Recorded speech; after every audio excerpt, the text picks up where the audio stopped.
आज आमचा ताबा तिकडे ब्रिटिश ताबा म्हणजे 200 वर्षापूर्वीचा ताबा असताना आम्हाला काय सिद्ध करायचंय, पुरावे काय द्यायचे? अहो आम्ही तिकडे आहे, जागेवेळा पंचनामा करा, झाला पुरावा. वकिलाकडे एखादं म्हणजे कोण गेलं ग्रस्त तर त्यांना असं वाटतं की कोणतरी बकरा आला, ह्याला आम्ही कापायचं कसं, मागून कापायचं का पुढून कापायचं? एवढं मोठं कलेक्टर ऑफिस आहे, त्याला तहसील ऑफिस आहे, यांचं काम काय? गेल्या 70 वर्षात वर्सोवा गावात तलाठी कधी आला नव्हता, तो गेल्या 4 दिवसात आला आमचं पाठपुरावा केल्यामुळे. नमस्कार, मी सागर राजे, प्रभात पर्व न्यूज वर आपलं सर्वांचं स्वागत करतो.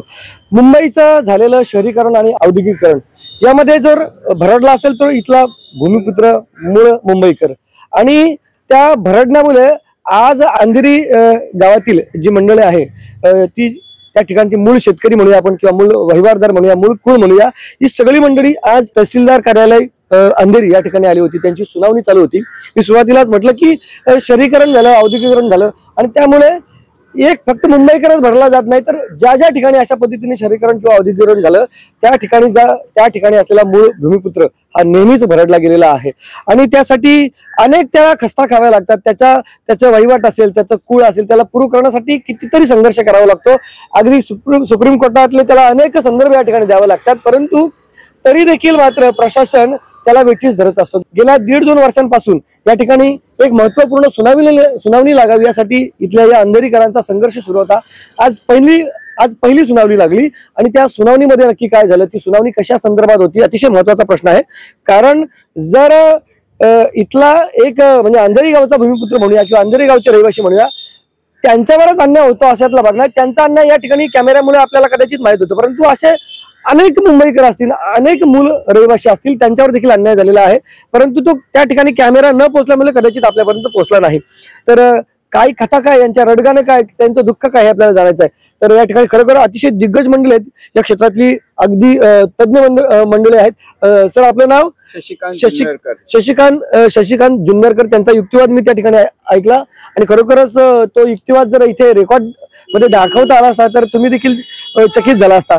तसेच मनोज मासेलकर साहेब आहेत आणि राजाराम पाटील साहेब आहेत. खरं म्हणजे ही सगळी मंडळी अगदी तज्ञ मंडळ आहेत, आणि इथे असलेले ते मूळ रहिवासी आहेत. मी सुरुवातीला आहे ना जुन्नरकर सरांकडे जाईल. सर, आपला युक्तिवाद ऐकला मी. अगदी आपण, मला वाटतं इंग्रजांच्या अगोदर देखील तिथे पोहोचला होता, म्हणजे तो काळ तिथे उभा राहिला, आणि मॅडम देखील आहे ना अगदी चकित झाले होते की तुमचं एवढं नॉलेज कसं. परंतु काही गोष्टी मात्र त्यांनी आपल्याला देखील अडचणीत आणण्याचा दाखवला. मुळात ही जी व्यथा आहे, हे दुःख आहे काय, मला अगोदर ते सांगा. अंधेरीकरांचं एकच आहे की रयतवारी कायदा आणि वंशाधिकार कायदा याच्याकडे दुर्लक्ष अनेक वर्षापासून मुंबईत होतंय, आणि सुप्रीम कोर्ट, हायकोर्ट आणि सगळ्या लोकांनी सांगितलं या कायद्यांकडे तुम्ही लक्ष द्या की रयतवारी कायदा म्हणजे काय, शिवाजी म्हणजे काय, आणि वंशाधिकार कायदा म्हणजे काय, आणि त्याची अंमलबजावणी आता बॉम्बेमध्ये चालू आहे. तुमची मागणी काय होती इथे, म्हणजे मूळ मागणी काय आहे तुमची? अधिकार ज्याचे त्याला मिळावेत, आणि मूळ त्यांची ताबा, वहिवाट, मालकी, जमिनीची खुरपणी, त्या ठिकाणी त्यांनी ठेवलेला पाय, ते झोपडपट्टीवासी नाहीयेत. त्यांना झोपडपट्टीवासीमध्ये घर आणि झोपडं यातला फरक शासनाला पूर्ण समजवण्याचा प्रयत्न मुंबई हायकोर्टाने आणि सुप्रीम कोर्टाने पण केला, पण अजून तो अपुरा पडलेला आहे. दुर्दैवाने इथला जो मूळ भूमिपुत्र आहे, इथला मूळ रहिवासी आहे, तो अजून देखील तिथे झोपडपट्टी वासी म्हणून म्हणल्यापासून तो वंचित आहे. माशेलकर साहेब आहेत, म्हणजे आपल्या आई आहेत ना ते. बरं, खरोखरच हे जे प्रकरण होतं अतिशय महत्वाचं प्रकरण आहे, आणि त्याची सुनावणी आज लागली. निश्चितच सुनावणीमध्ये काही निष्पन्न झालेलं नाही, पुढची तारीख देण्यात आलेली आहे. सुनावणीच मुख्य कुठल्या कारणासाठी होती, तुम्ही थोडक्यात तुमच्या 2 विषय होते. एक पावसकरांची वहिवाट आहे असं आम्ही भूमी अभिलेख तसंच जिल्हाधिकारी यांना कळवलं होतं, तर त्यांनी डायरेक्शन यांना दिलेलं होती, तर तुम्ही वस्तुस्थिती काय ते बघा आणि तो अहवाल सादर करा. या गोष्टीला जवळजवळ 2 वर्ष झाली आहेत पत्र देऊन, पण मागील 1.5 महिन्यापासून आम्ही यांच्या फॉलोअप मध्ये होतो, म्हणून ती सुनावणी दिली गेली होती. आणि त्या सुनावणीत फक्त हेच होतं की आमचं म्हणणं काय ते मांडायचं होतं. तर आमचं म्हणणं, आम्ही जागेवर, आमचा इथे पंचनामा झाला शुक्रवारी, तलाठी गावात आलेले, त्यांनी पंचनामा केला जागेवर कोण काय आहे त्याचं. ठीक आहे, विषय पावसकरांचा वेगळा आहे आणि माझा विषय वेगळा आहे. मी मनोज मासेलकर, ही माझी आई, माझ्या आईचा जन्म तिथे झाला आहे जागेवर, आणि माझ्याकडे ऑलरेडी जिल्हाधिकारी मुंबई यांनी तुमची वहिवाट आहे असं पत्र दिलं आहे.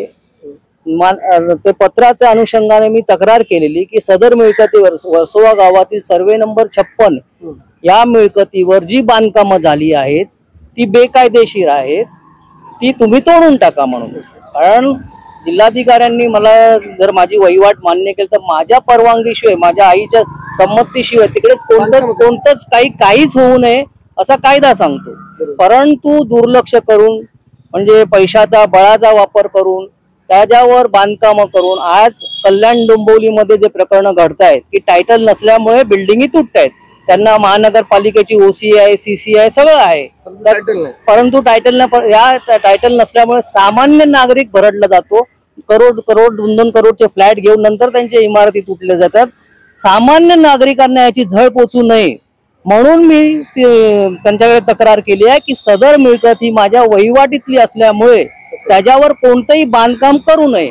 परंतु हे पत्र आहे माननीय जिल्हाधिकाऱ्यांचं, याच्यामध्ये स्पष्ट उल्लेख केला आहे. हो, इथे तिथे उल्लेख आहे. हा, बरोबर. मिळकतीवर आपली वहिवाट आहे, दिसून येते. मालकीचे पत्र नाही नाही, मालकी वहिवाट ही मालकीपेक्षा मोठी. प्रत्यक्ष ताबा जो कसतो, वहिवाट म्हणजे मी पायवाट नाही मागितले, वहिवाट. माझी आजोबा पणजोबा तिथे शेती करत होते, त्या अनुषंगाने माझा दावा आणि त्याने ऍक्सेप्ट केला. याला उच्च न्यायालयाने डायरेक्शन दिल्याच्या नंतर हे मान्य झालंय. म्हणजे हे फक्त कलेक्टरनी मान्य केलं असं नाहीये, कारण त्यांना करायचंच नाही. महसूल विभाग भ्रष्ट आहे, त्यांना काहीच करायचं नाही. आमच्या प्रकरणात 25 लाखाचा फेरफार झाला आणि 7-12 7.5 एकरचा नाव जडलंय बिल्डरांचं. आता हा किती मोठा आर्थिक घोटाळा आहे. यामुळे शासनाचं केवढं महसुलाचं नुकसान होऊ शकतं याच्याशी कोणाला काहीच घेणं देणं नाहीये. तिथे एक मुद्दा सातत्याने उपस्थित होत होता की एकतर तुम्ही ते म्हणजे एव्हिडन्स दाखवा, तुम्ही तिथले वहिवाटदार आहात का, किंवा सर होते ना आपण त्या ठिकाणी त्या जजमेंट दाखवा. परंतु त्या ठिकाणी दुसरा एक मुद्दा होता की बाबा तुम्ही म्हणजे कुळ कायदा अंधेरीला लागू नये असं देखील बोललं जात होतं. ती बाब काय नाही, कुळ कायदा लागत ना असं परिपत्रक त्यांनी आम्हाला दिलं. कुळ लागत ना असं, पण कुळ आणि वहिवाट नाही, वहिवाट 1948 वहिवाट आहे, वहिवाट कायदा आहे तो त्यांनी मान्य केला आहे. पण आम्हाला कसं तरी काहीतरी सांगून, म्हणजे आता म्हणतात ना की पडलो आणि शिकलो, तसं हे झालंय. आम्ही अभ्यास केला म्हणून टिकलोय, नाही तर ते टिकलो पण नसतं. त्यांनी काही पत्र दिलं असतं आणि ते म्हणजे ते न्याय ह्याच्यामध्ये आम्ही त्यांना कलेक्टरचं पत्र जे जोडलंय, न्यायालय त्यांचे आदेश, ते पण ते मान्य करायला तयार नाही. त्याच्यावर बोट ठेवून त्याने आम्ही जेव्हा आलेलो तेव्हा दाखवलं महिनाभर पूर्वी, तेव्हाही सुनावणी दिली गेली आहे. आणि याच्यामध्ये जर आमची वहिवाट आहे, गावामध्ये वहिवाट आहे, तर आमच्या कन्सल्ट शिवाय कोणतंही बांधकाम करू नये असं आमचं स्पष्ट मत आहे. यांचं काम काय आणि त्यांनी काय अहवाल नक्की सादर केला तर तुमचा फायदा होणार? नाही, यांनी काही अहवाल सादर केला, यांना फक्त काय, यांना वरून डायरेक्शन आहे की वस्तुस्थिती काय आहे ती बघा, जागेवर कोण आहे ते बघा. सध्या वस्तुस्थिती काय सांगा मला. सध्या वस्तुस्थिती पावसकरांचं तिकडे ते ताब्यामध्ये आहे. शुक्रवारी तिकडे आमच्या इथे पंचनामा झाला, तलाठी आले होते. तलाट्याने पावसकर ते तलाठी आले होते, त्यांनी त्याची नोंद घेतली आहे. त्यांना फक्त तहसील अंधेरीला फक्त ते जागेवर काय आहे हा पंचनामा करता आणि तो सादर करायचा. आणि मग आमची वहिवाट आहे कशी आहे काय आहे हा तर आमचा क्लेमच आहे, तो ऑलरेडी आम्ही सांगितलं आहे. कसं आहे ते पण सांगितलं आहे. पण कसं आहे, शेतकऱ्याचं अज्ञान आणि प्रशासनाचं दुर्लक्ष याच्यामुळे आज ही घटना या सगळ्या हे होतात. आज आमचा ताबा तिकडे ब्रिटिश ताबा, म्हणजे 200 वर्षापूर्वीचा ताबा असताना आम्हाला काय सिद्ध करायचंय, पुरावे काय द्यायचे? अहो आम्ही तिकडे आहे, जागेवर पंचनामा करा, झाला पुरावा. आणखीन काय पाहिजे? डॉक्युमेंट्स, लेखी डॉक्युमेंट्स कुठे आणणार आम्ही, काय आणणार? आमच्याकडे वंश परंपरागत असं जर बोलायचं झालं, आताचे सध्याचे आदिवासी आहेत, म्हणजे एखादा आदिवासी असेल त्याच्याकडे आधार कार्ड नाही, पॅन कार्ड नाही, म्हणजे तो माणूसच नाही. गरज काय आहे? माणूस आहे त्याला गरज काय आहे? तो तिकडे गावात राहतो, पंचनामा करा. गाववाले सांगतात ते आहेत की नाही, ते कधीपासून आहेत, केव्हापासून आहे, त्यांचे वडील कोण होते, आजोबा कोण होते, पंचनामा करा. आधार कार्ड, पॅन कार्ड ह्यानी तुम्ही जर त्यांचं अस्तित्व सांगत असेल तर काय म्हणतात, बांगलादेश पाकिस्तानातनं लोक आली आहेत, त्यांनी आधार कार्ड बनवले, त्यांनी पॅन कार्ड मध्ये मालक झाले का? पावसकर आहे तिथे, त्यांच्या प्रकरणासंदर्भात थोडक्यात जाणं काय तुमचं प्रकरण थोडक्यात अगदी सांगा. आमचं प्रकरण असं आहे की भविष्यामध्ये आम्हाला बिल्डरांपासून धोका आहे, आमच्या जमिनी लाटल्या जातील, त्याबद्दल आम्ही इथे न्याय मागायला आलो होतो. पण न्याय भेटेल की नाही, पण आमचा संघर्ष खूप मोठा आहे. आणि ते आम्ही करतच राहणार संघर्ष. बरं किती साधारण किती कुटुंब या ठिकाणी म्हणजे ग्रस्त आहेत, किती कुटुंबांना हा म्हणजे नाही मुळात काय आहे, अंधेरीलाच नाही पूर्ण मुंबईला कुळ वहिवाट कायदा लागतो हे ह्याच्यातले तज्ञ जी लोक आहेत ती कोण सांगत नाही. सामान्य माणूस काही म्हणजे हे आपत्ती आली का ते धावतात वकिलांकडे, म्हणजे न्याय आम्हाला मिळेल या आशेने वकिलांकडे धावतात.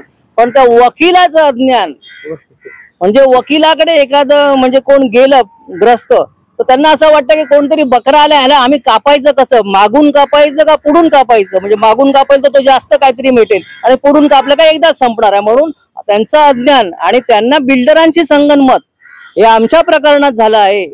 आम्ही खूप तज्ञ वकिलांकडे हे मॅटर दिलेलं, पण आम्हाला लक्षात आलं की आम्ही आमची मान ही त्याच्या हातात दिली म्हणून ती मान काढून घेतली आहे आम्ही. हा इथे फक्त सॉलिसिटर, बिल्डर आणि महसूल विभाग हे लोकांच्या जमिनी कशा लाटायच्या, थोडक्यात असं म्हणता येईल की जमीन नाही साहेब, आमच्या प्रकरणामध्ये आनंदी सीताराम मासेलकर यांच्या वडिलांचं नाव आहे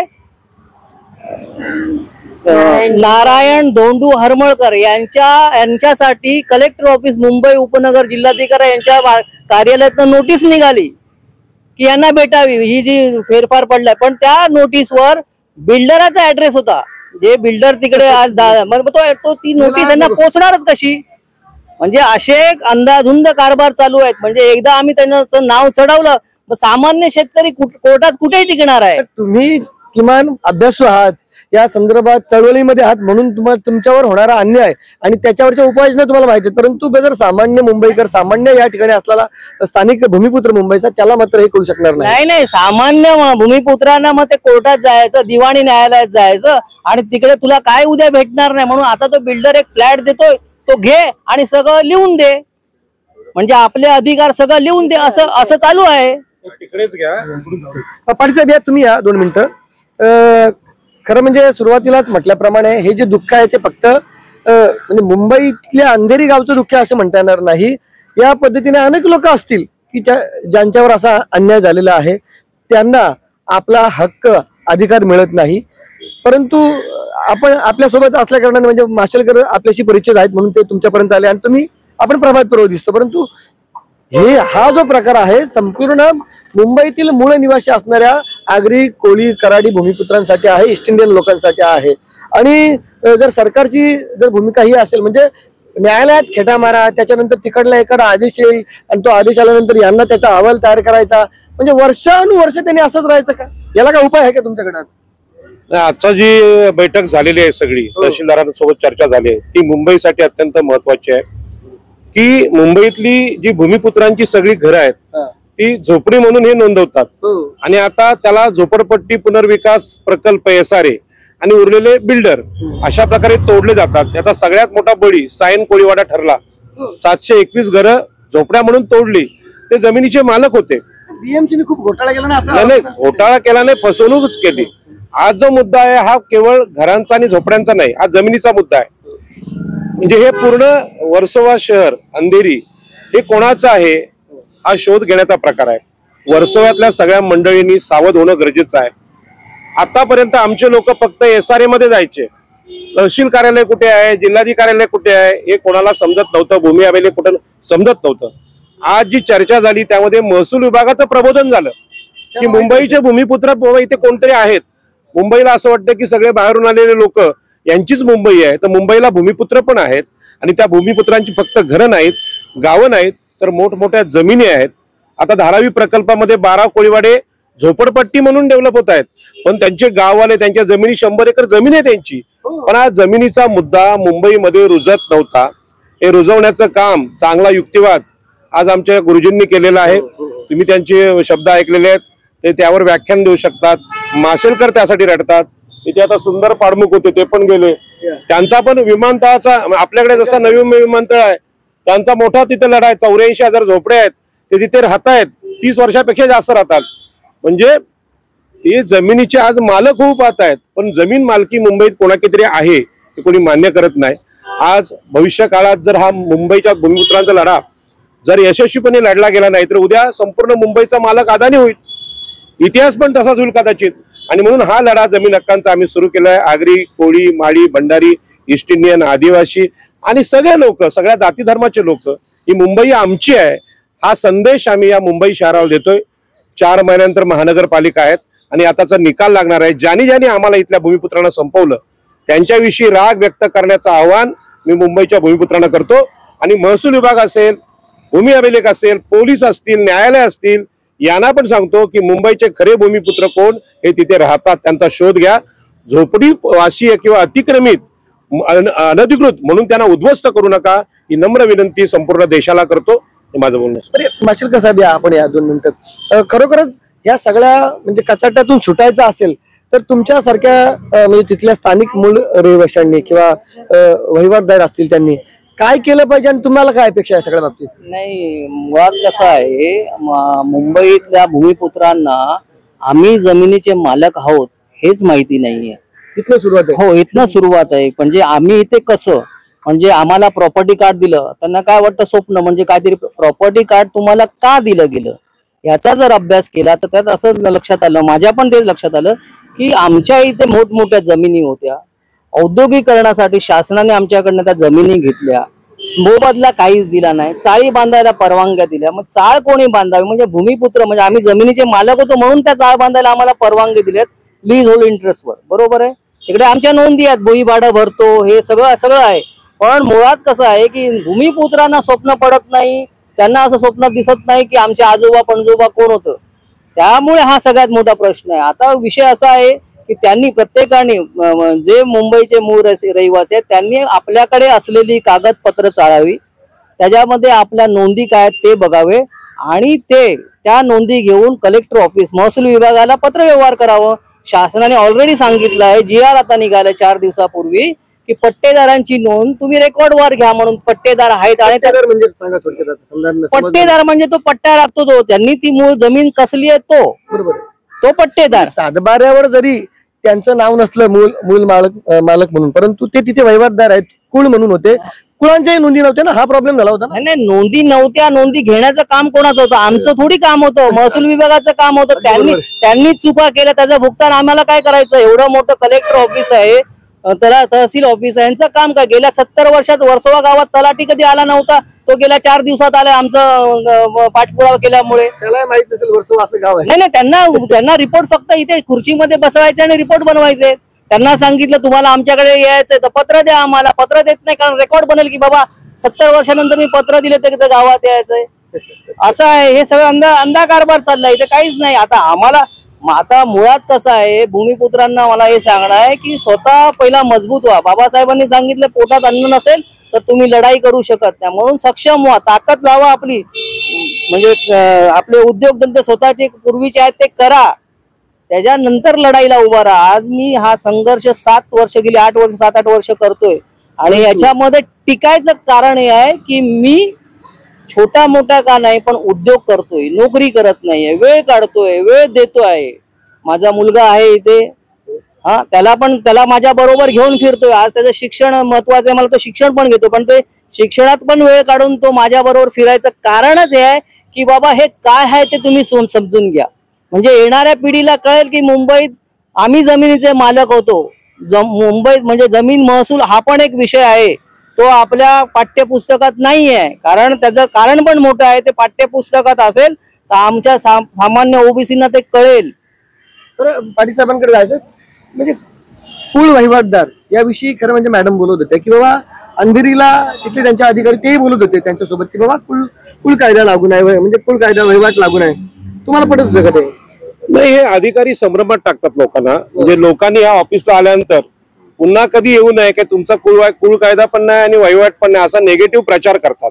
खरं म्हणजे आपल्याकडे पण आपल्याला कल्पना आहे की 2013चा कायदा असताना विमानतळात सांगितला नाही, 22.5% सांगून फसवणूक केली. तसंच मुंबईचं आहे, मुंबईच्या कुळांची वहिवाट ही मालकी आहे, पण त्या वहिवाट हा शब्दाचा अर्थ, मालकीचा अर्थ, कसवणुकीचा अर्थ इथल्या मुंबईकर भूमिपुत्रांना कोणी सांगितला नव्हता. आणि म्हणून ही जी चळवळ आहे ती आता आपले जुन्नरकर गुरुजी असतील, माशेलकर असतील यांनी चांगल्या पद्धतीने इथे रुजवलेली आहे. एवढी माणसं ही सगळी जमिनीवर राहतात, यांना अधिकार नाकारण्याचं काम बिल्डर करतायत, पालिका करतायत, SRA वाले करतायत आणि महसूल पण याच्या नोंदी घेत. किती क्षेत्र असेल सगळं साधारण अंदाजे आपल्या सर्व लोकांचं? नाही नाही साहेब, क्षेत्र म्हणजे आमची वहिवाट आहे, वहिवाटीचा अर्थ होतो. किती वहिवाट असेल तुमची? अहो सर 30 तर ठरायची आहे, ऍडव्हान्स 30 ठरायची बाकी. आमचं म्हणणं पण काय आहे तेच आहे, सिलिंग ऍक्ट प्रमाणे प्रत्येक शेतकऱ्याला 15 एकर जमीन मिळणं बंधनकारक आहे, शासनाने दिली पाहिजे. अरे 15 एकर सोडा, 15 गुंठे सोडा, 1500 स्क्वेअर फीट मध्ये आज जोसफ पटेल वाडी जे सर्वे नंबर 41 पावसकर आले आहेत त्याच्यासाठी, तिथे बिल्डरांची माणसं म्हणजे बाहेरची गुंड म्हणजे जवळजवळ 40-50 महिला आणि पुरुष बाहेरचे, ज्यांना त्यांची चेहरा ओळख नाहीये. भले तिकडे पोलीस स्टेशनला त्यांची नोंद असेल, पण अशी व्यक्त्या तिकडे ये जात करत आहे, लोकांची घरं तोडत आहे. पोलीस स्टेशनला गेल्याच्या नंतर तिकडे सांगतात, पोलीस स्टेशन सांगितलं जातं आम्हाला पोलीस स्टेशन मध्ये तुम्ही कोर्टात जा आणि स्टे घेऊन या. अरे आम्ही काय सांगतोय त्याकडे दुर्लक्ष करून तुम्ही एकच त्यांचं म्हणणं आहे की तुम्ही कोर्टात जा आणि स्टे घेऊन या. म्हणजे ते आम्ही जेव्हा तिकडे आमचे पत्रव्यवहार दाखवलं त्यांना, त्यांचा अभ्यास किती आहे ती पत्र वाचल्याच्या नंतर त्यांचं उत्तर जे होतं त्याच्यावरून आम्हाला कळलं की त्यांचा अभ्यास किती आहे. म्हणून आम्ही तिकडे वाद घातला नाही. कायदेशीर लढाई आहे, कायदेशीर मालक आम्ही आहोत हे सिद्ध झालंय. ते आम्ही बघू कसं काय करायचं. एकच गोष्ट सांगतो की जमीन कसणं बरोबर आहे, तिथे राहणं, ताबा असणं आणि वहिवाट असणं म्हणजे मालकीच आहे. ही महसूलला समजत नाही, पोलिसांना समजत नाही, कागदावरच त्यांना पाहिजे. हा कागदावर पाहिजे. आता गरिबांच्या वतीने कागदावर लिहिणार कोण? कारण एक शब्द टाकायला यांना कोट्यावधी रुपये पाहिजे. मला तेच म्हणायचं होतं की प्रॉब्लेम काय माहितीये का, की ही सगळी जी मूळ रहिवासी आहेत, मूळ भूमिपुत्र आहेत, वर्षानुवर्ष म्हणजे शेकडो वर्ष राहत आहेत, परंतु त्यांच्या नोंदी त्या कागदावर नव्हत्या. परंतु ते नोंदी टाकण्याचं काम कोणाचं होतं? तर इथलं महसूल अधिकाऱ्यांचं होतं ना. त्यांनी ते कधी केलंच नाही. आणि बिचारा तो भूमिपुत्र आहे, तो अशिक्षित, म्हणजे 200 वर्षापूर्वीचा जर काळ घ्याल तर ते प्रश्नच नाही ना. त्याच्यानंतर आताचा काळ घ्या, म्हणजे स्वातंत्र्यानंतर तरी देखील तीच वाईट परिस्थिती होती. आता यांनी कुठे नोंदी टाकायच्या, काय नोंदी टाकतील सांगायला? ही माझी आई आनंदी सीताराम मासेलकर, सर्वे नंबर 56 वर्सोवा गाव, याची वहिवाट यांच्याकडे आहे असे कलेक्टरने आदेश केले आहेत, पत्र दिलाय यांना. तरी देखील सर्वे नंबर 56 वर्सोवा या ठिकाणी बेकायदेशीर बांधकाम चालू आहेत.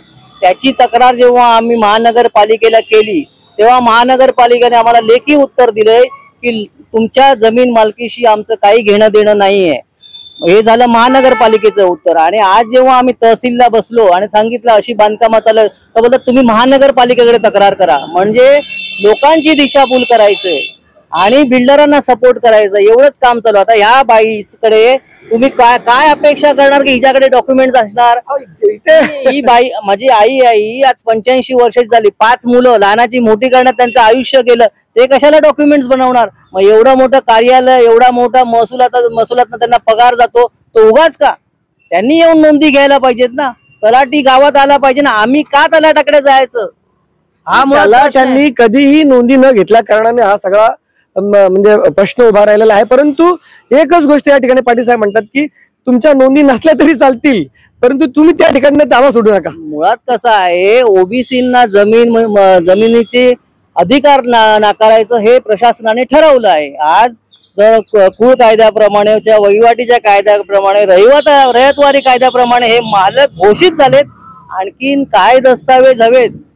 आज ही बाई म्हणजे 7.5 एकर जमिनीची, मुंबईतल्या 7.5 एकरची मालकी असून, वहिवाट असून आज भाड्याच्या घरात राहते. म्हणजे ही 15 एकर म्हणजे किती मोठी शोकांकित आहे. कारण मूळ अधिकार नाकारायचे आहेत, प्रशासनाला हाताशी धरायचंय आणि ते सगळं करायचं. या बाईचं घर तोडलं गेलंय, माझी आई आहे, हिचं घर तोडलं गेलंय. पोलीस अधिकारी 400 पोलिसांनी घर तोडलंय माझं. आणि आज याच्यावर म्हणजे भाड्याने राहायची पाळी आली आहे. यात हे काय दिसत नाहीये? हे कोणाला दिसत नाहीये का? प्रशासन झोपलं आहे का? एक फेरफार पडतोय म्हणजे 25 लाखात फेरफार पडतोय 7.5 एकर मध्ये. शासनाचा 500 करोड रुपयाचा महसूल बुडतोय. मी पत्र दिलंय की तो महसूल भरायला मी तयार आहे, तरी पण त्याची दखल घेतली जात नाहीये. म्हणून भ्रष्टाचार केवढा मोठा आहे तो तुमच्या माध्यमातून लोकांना कळून द्या. तर हा सगळा प्रकार पाहिलेला आहे. अंधेरी तहसील कार्यालयात असलेली ही सुनावणी आणि त्यानिमित्त आपण हा व्हिडिओ पाहत आहोत. परंतु प्रत्यक्षात अनेक ठिकाणी अशाच पद्धतीने अन्याय झालेला आहे, हे काय नवीन सांगायला नको. आणि म्हणूनच लोकनेते दिवा पाटलांनी तिकडे जो संघर्ष केला त्यामुळे आपल्या नवी मुंबईतल्या भागातल्या शेतकऱ्यांना सधनता मिळाली. कदाचित त्यावेळी लोकनेते दिवा पाटील साहेबांसारखे लोक असतील तर म्हणजे उद्या त्यांची पुण्यतिथी आहे, तर इथे देखील लोकांना मोबदला मिळाला असता, इथे देखील लोकांना त्यांच्या जमिनी त्यांच्या मालकीच्या झाल्या असत्या. परंतु दुर्दैवाने दिवा पाटील प्रत्येक ठिकाणी होत नाही. बोलायचं आहे का लवकर थोडक्यात मला? दिवा पाटील साहेबांनी तिकडे प्रबोधन केलं आणि इथे प्रबोधन करणारे जे उच्च शिक्षित होते ज्यांना हे कळत होतं की बाबा जमीन महसूल काय आहे आणि शेतकऱ्यांना जमीन कशी मिळते, त्यांनी इथे प्रबोधन नाही केलं. त्यांच्या लक्षात आले की शेतकरी त्याला काय अडाणी आहे, त्याला काय समजणार नाही, म्हणून त्यांनी शेतकरी जेव्हा पण त्यांच्याकडे गेला तर त्यांना फक्त फसवून त्यांना लुबाडायचं काम केलं. आज सॉलिसिटर फॉर्म बघा, करोडोचे मालक आहेत, हजारो करोडोचे मालक आहेत. त्याचं कारण काय? फक्त हीच कामं केलेत त्यांनी, फक्त आणि फक्त शेतकऱ्यांना मुंबईतल्या फसवायचंच काम केलं, म्हणून इथे प्रबोधन झालं नाही. तर ही व्हिडिओ तुम्हाला कशी वाटली त्याविषयीची तुमची प्रतिक्रिया अवश्य नोंदवा. व्हिडिओ जर्नलिस्ट यासिन खानसह सागर राजे, प्रभात पर्व न्यूज करता अंधेरी. धन्यवाद.